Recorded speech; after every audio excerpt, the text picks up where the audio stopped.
वक्त इजराइल के हाइफा शहर में हूं जो लेबनान से बेहद करीब है और हिजबुल्लाह के लड़ाके जो हैं लगातार रॉकेट से वहां पर हमला कर रहे हैं। इस वक्त मैं एक रेजिडेंशियल बिल्डिंग में हूं जहां 8 अक्टूबर की दोपहर 12:30 बजे एक रॉकेट आके गिरा है, जिसकी वजह से तबाही का जो मंजर है वो आप देख सकते हैं। यहां पर देखिए, ये छोटे छोटे कांच के टुकड़े हैं और ये पूरी खिड़की टूट गई है। सोफे के ऊपर आपको कांच के टुकड़े दिखाई दे रहे हैं, लेकिन जो रॉकेट था वो लैंड कहां किया और उसकी वजह से पूरी छत कैसे भरभरा गिर गई उसके निशान यहां से आपको दिखाई दे रहे हैं। और अब मैं आपको लेके चलता हूं उस कमरे के अंदर जिसकी छत पर यह रॉकेट गिरा था और उसके बाद से ये देखिए पूरा जो छत है वो भरभरा के नीचे गिर गया। इस वक्त भी जो टुकड़े हैं जो ऊपर वो आपको दिखाई दे रहे होंगे, सरिया दिखाई दे रही है और जो गिट्टी जिससे ढलान की जाती है यानी जिससे छत बनाया जाता है वो भी आपको दिखाई दे रही है। कितना तगड़ा ये हमला था कि पूरी 6 इंच की जो छत है और वो भी गिट्टी की छत है वो भरभरा के गिर गई नीचे। और आप एक देखिए कि यहाँ पर अभी भी जो रिमोट है एसी का वो आपको दिखाई दे रहा है। यहाँ पर 25 डिग्री सेल्सियस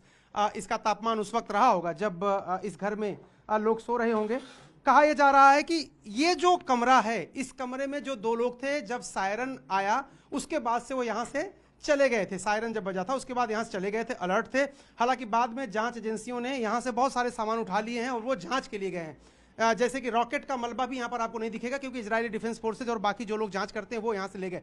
लेकिन दूसरी तरफ अगर मैं आपको दिखाऊं, देखिए वो सामने वाली जो खिड़की है उसके भी कांच पूरी तरह से टूट गए हैं। पूरी खिड़की ही टूट करके नीचे आप देखेंगे तो गिरी हुई है। खिड़कियां, कई सारी खिड़कियां गिरी हुई, माने ये अपार्टमेंट जो है उसके शॉक से, जब रॉकेट यहां पर लैंड किया उसके शॉक से बहुत सारी खिड़कियां टूट गई। और ये जो कांच के टुकड़े हैं आपको यहां पर दिखाई दे रहे हैं, मलबे का ढेर बन गया है ये पूरा ये जो पूरा रूम है वो। और सामने की खिड़कियों को अगर आप देखिए, और जब ये रॉकेट गिरा तो उसके बाद जो कांच के टुकड़े या फिर रॉकेट के जो इंग्रेडिएंट्स थे उसकी वजह से आप देखिए वहां पर दीवारों में छेद हो गया है। सामान्य भाषा में हम कहते हैं कि गोलियों में से छर्रे निकलते हैं, उसी तरह से बड़े बड़े रॉकेट में या मिसाइल में जो कुछ भी होता है वो जब फटता है तो उसके बाद अगल बगल न सिर्फ एक जो कांच होते हैं या जो हल्का स्ट्रक्चर होता है उसको नुकसान पहुंचता है, बल्कि भारी स्ट्रक्चर को भी नुकसान कई बार पहुंचता है। जैसे कि ये छत टूट गई और सामने ये देखिए आप निशान जो है दीवारों पर आपको साफ दिखाई दे रहे हैं, गड्ढे आपको साफ दिखाई दे रहे हैं। तो ये मंजर है हाइफा शहर का जहां लोग अपने घरों में सुरक्षित नहीं। वैसे तो लेबनान और हिजबुल्लाह कह रहा है कि इजराइल जो है वो आम लोगों को मार रहा है, गजा में भी आम लोगों को मार रहा है और लेबनान में भी आम लोगों को मार रहा है। लेकिन इजराइल कह रहा है कि ये देखिए यहाँ पर कौन लोग रहते हैं, यहाँ पर न कोई सेना का प्रतिष्ठान है, न कोई स्ट्रेटेजिक यहाँ पर मूवमेंट थी, कुछ भी नहीं था।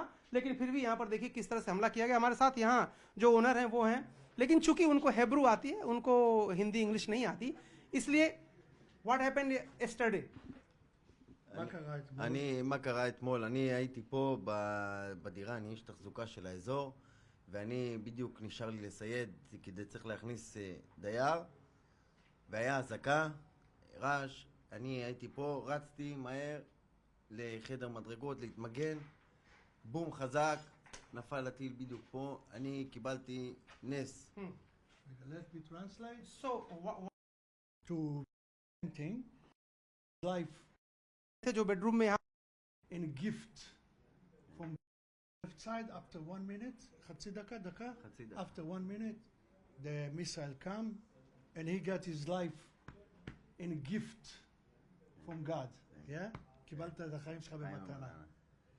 तो ये देखिए कह रहे हैं कि ये भी यहीं पर थे और भी बाकी लोग थे जो काम कर रहे थे, जो बेडरूम में यहाँ पर काम कर रहे थे वहां पर उस वक्त थे।